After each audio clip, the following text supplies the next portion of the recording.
All India Muslim personal law board की appeal के बाद जुम्मे के दिन अलविदा नमाज के दौरान मुस्लिम समाज के लोगों ने हाथों पर काली पट्टी बांधकर नमाज अदा की और वक्फ बिल के खिलाफ केंद्र सरकार का विरोध किया। देश के अलग अलग प्रदेशों की मस्जिदों से अलग अलग शहरों से तस्वीरें सामने आई, जहां मौलानाओं की मौजूदगी में लोगों ने नमाज अदा की। लखनऊ की टीले वाली मस्जिद पर भी नमाजी हाथों में काली पट्टी बांधे नमाज पढ़ते नजर आए। इस दौरान मुस्लिम स्कॉलर राशिद फरंगी महली ने लोगों से शांति की अपील की। दूसरी ओर हैदराबाद से भी तस्वीर आई, जहां AIMIM सांसद असदुद्दीन ओवैसी भी हाथों पर काला बैंड बांधे नमाज पढ़ते हुए नजर आए। इधर लखनऊ में नमाज अदा करने के बाद राशिद फरंगी महली और देश के तमाम नेताओं ने AIMPLB की अपील पर क्या कुछ कहा है, आइए आपको सुनाते हैं। जैसा कि आप तमाम लोग जानते हैं कि इलेक्शन कमीशन ऑफ इंडिया ने हैदराबाद के अराकीन बल्दिया के सिलसिले में जो MLC की सीट है, कानून साज काउंसिल की सीट का इलेक्शन का ऐलान हो चुका है। इसलिए भाई साहब जरा ठहरिए ना, क्यों इतना चीखा मार रहे, ठहरिए, सुनिए बात को। तो इलेक्शन कमीशन से डायरेक्टर माइनॉरिटीज ऑफिसर ने पूछा कि क्या आज यहां पर मजलिस इत्तेहादुल मुस्लिमीन की जानिब से जो यौमुल कुरान का जलसा हो रहा है उसकी इजाजत हम दे सकते हैं क्या? इलेक्शन हो रहा है और इसीलिए अभी अभी हमको लेटर दिया गया है कि मक्का मस्जिद में हम कोड ऑफ कंडक्ट की वजह से MLC के इलेक्शन की वजह से हम जलसा नहीं कर पाएंगे। हम कानून का पासो लिहाज रखते हैं, हम इस फैसले के पाबंद हैं। अगर आप लोग राजी हैं, मुत्तफिक हैं, तो मैं आपसे कहना चाहूंगा कि हम इस जलसे यौमुल कुरान को चंदूलाल बारादरी में हकीम वजीर अली मस्जिद में करना चाहते हैं। आप इजाजत है आप लोगों की, और आप लोग वहां पर आएंगे इंशाअल्लाह। तो मेरी आपसे गुजारिश है, क्योंकि कानून का पासो लिहाज रखना है, ज़ाब्ते अखलाक है, इसीलिए मेरी आपसे गुजारिश है कि आप लोग हकीम वजीर अली मस्जिद को तशरीफ लाइए। बहुत सी जरूरी अहम बातें आपसे करना है। बहुत बहुत शुक्रिया।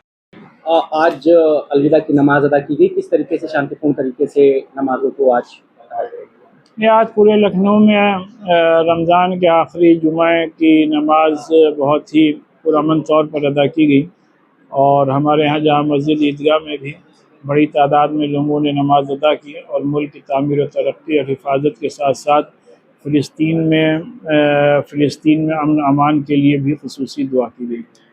जिस तरीके से all India Muslim personal law board ने एहतिजाज की बात कही थी, दाहिने हाथ पे काली पट्टी बांधकर, इसको कैसे एग्जीक्यूट किया गया और किस तरीके से अपना विरोध कर दिया? All India Muslim personal law board ने अपील की थी कि तमाम मुसलमान आज जब जुमे की नमाज के लिए जाएं तो अपने राइट हैंड में काली पट्टी बांध करके जाएं, जिससे कि एक साइलेंट और पीसफुल प्रोटेस्ट दर्ज हो जो प्रपोज वक्फ अमेंडमेंट बिल है, और जिससे कि पार्लियामेंट तक ये बात पहुँचे कि किस तरीके से पूरे मुल्क का मुसलमान इस बिल के ख़िलाफ़ है। लिहाजा इस बिल को कतई तौर पर पार्लियामेंट से ना पास कराया जाए, इसको कानूनी शक्ल ना दी जाए, क्योंकि हमने ये मानना है कि ये बिल बेसिकली औक़ाफ़ के इंटरेस्ट में नहीं है, बल्कि औक़ाफ़ के को इससे नुकसान पहुँचने वाला है।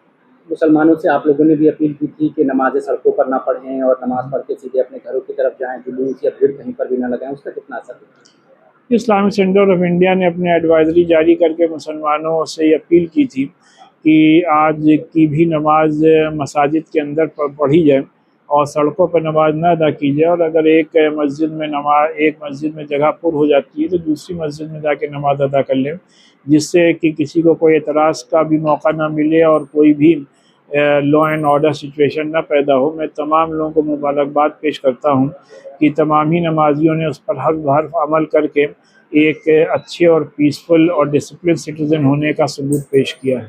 भारतीय जनता पार्टी की सरकार ने जो वक्फ बिल पेश कर रही है उसके विरोध में आज पूरे देश में लोग काली पट्टी बांध करके विरोध करने का काम कर रहे हैं। वक्फ बिल के नाम पर भारतीय जनता पार्टी की सरकार और नेता वक्फ की जमीनों पर कब्जा करना चाहते हैं। बहुत बड़ी संख्या में वक्फ की जमीनों पर गरीब लोग रहते हैं, जो झुग्गी झोपड़ी में रहते हैं। उन लोगों को उजाड़ करके उस जमीन को पूंजीपतियों को देने के लिए ये वक्फ बिल लाया गया है। भारतीय जनता पार्टी के नेताओं की वक्फ की जमीनों पर निगाह है और उस पर कब्जा करने के लिए ये काला कानून सरकार लाने का काम कर रही है। आज पूरे देश में इसका विरोध हो रहा है। हम लोगों की मांग है कि ये वक्फ बिल जो है ये सरकार निरस्त करे, इसको पेश नहीं करे। काला रिबन आपने इसीलिए बांध करके आज नमाज भी पढ़ने आए। देखिए, इसलिए आज यहाँ पर हर जगह पर पूरे देश में जो भाजपा की सरकार ने वक्फ बिल ला रही है उसका विरोध हो रहा है। उसके विरोध के लिए आज लोग हाथ में काली पट्टी बांध करके पूरे देश में विरोध करने का काम कर रहे हैं। इस वक्फ की जमीनें हैं, उस जमीनों पर भारतीय जनता पार्टी के नेताओं की निगाहें हैं, उस पर कब्जा करना चाहते हैं। हम इसलिए ये मांग करने के लिए कि वक्फ बिल जो है उसको सरकार निरस्त करे, वो वक्फ बिल पेश नहीं हो, क्योंकि ये वक्फ बिल जो गरीब विरोधी है, जो बड़ी संख्या में गरीब लोग रहते हैं वक्फ बिल पर, जो वक्फ जमीनों पर, उसकी जमीनों पर कब्जा करने के लिए भारतीय जनता पार्टी बिल लेने का काम कर रही है। हम यहाँ पर अभी आए हैं और जो वक्फ बिल का विरोध है उसके विरोध में हम उन लोगों के साथ में हैं और हम चाहते हैं कि वक्फ बिल निरस्त हो। इसके अलावा बीते दिनों चर्चा का केंद्र बना रहा संभल में भी वहां से भी तस्वीरें लोगों की नमाज पढ़ते हुए सामने आई, जहां लोग हाथों में काला बैंड बांधे नजर आए। दरअसल all India Muslim personal law board ने रमजान महीने की आखिरी नमाज के लिए लोगों से अपील की थी कि वो हाथों पर काला कपड़ा बांधकर नमाज पढ़ें और केंद्र सरकार द्वारा लाए गए वक्फ संशोधन बिल का विरोध दर्ज कराएं। AIMPLB ने अपने सोशल मीडिया प्लेटफॉर्म X पर पोस्ट करते हुए सभी से अपील की थी। इसी के बाद से लोग हाथों पर काला बैंड बांधकर घरों से निकले और मस्जिदों में नमाज पढ़ी।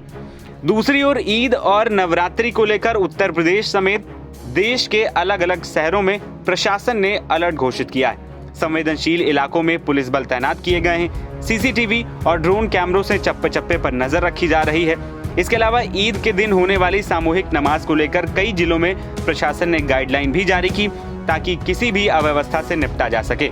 गाइडलाइन जारी की गई है कि ईद वाले दिन लोग सड़कों पर नमाज ना पढ़ें। इसके अलावा अपनी छतों पर भी नमाज पढ़ने से परहेज करें।